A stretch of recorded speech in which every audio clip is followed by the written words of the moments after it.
Hi hello namaste welcome back to my channel Anu Pataka Manish mart. ఈరోజు మన recipe వచ్చేసి బోడకాకరకాయ. ఇది హాఫ్ కేజీ బోడకాకరకాయ అయితే తీసుకున్నాను. నేను ఇలా చిన్న ముక్కలుగా కట్ చేసి ఉప్పు నీళ్ళల్లో కడిగి పక్కన పెట్టుకున్నాను.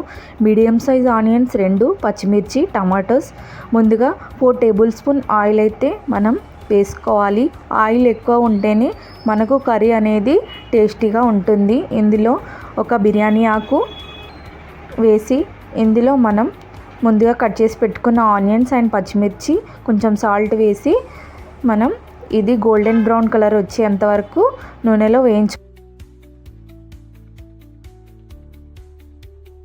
ఇంకా మనం ఇందులో అల్లం వెల్లుల్లి పేస్ట్ అయితే యాడ్ చేసుకోవాలి.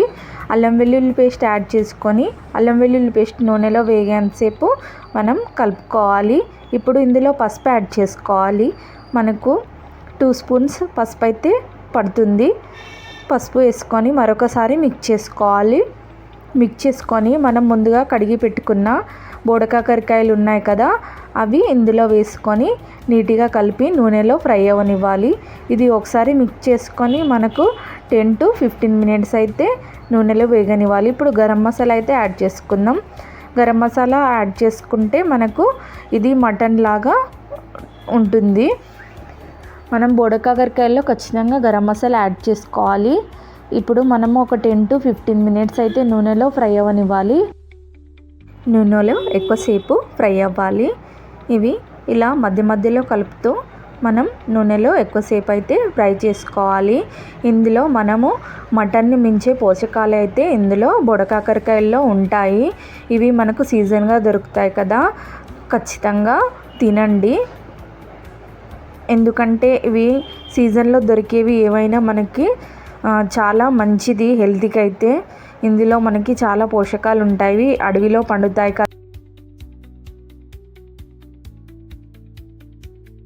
తినండి. ఇప్పుడైతే మనకి ఇవి బోడకాకరకాయలు అనేది నూనెలో చాలా మంచిగా ఫ్రై అయినాయి. ఇప్పుడు మనమైతే ఇందులో ముందుగా కట్ చేసి పెట్టుకున్న టమాటోస్ అయితే యాడ్ చేసుకోవాలి.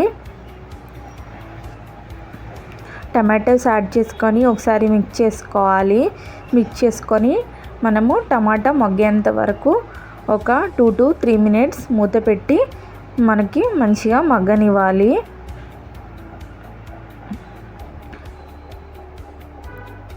మనకైతే ఇంకా టమాటోస్ అయితే మగ్గిపోయాయి కదా, ఇప్పుడు మనం సాల్ట్ యాడ్ చేసుకుందాం.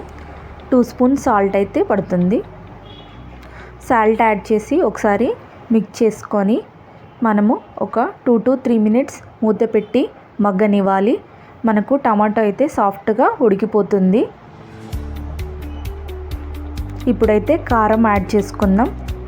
2.5 స్పూన్స్ కారం అయితే వేసుకున్నాను. 1 స్పూన్ ధనియా పొడి. ఇవి ఒకసారి మిక్స్ చేసుకోవాలి. మనకు గ్రేవీ కావాలనుకుంటే ఈ టైంలో వాటర్ యాడ్ చేసుకుంటే మనకు గ్రేవీ కర్రీగా అయితే వస్తుంది. నాకైతే గ్రేవీ ఏమీ అవసరం లేదు, నాకు ఇలాగే ఉండాలని నేనైతే వాటర్ యాడ్ చేయట్లేదు. ఇప్పుడు మనం సన్నగా తరిగిన కొత్తిమీర యాడ్ చేసుకుంటే మనకు కర్రీ అయితే రెడీ అయిపోయింది. మీకు కనుక ఈ రెసిపీ నచ్చినట్టయితే లైక్ చేయండి, షేర్ చేయండి, సబ్స్క్రైబ్ చేయండి. Thank you for watching.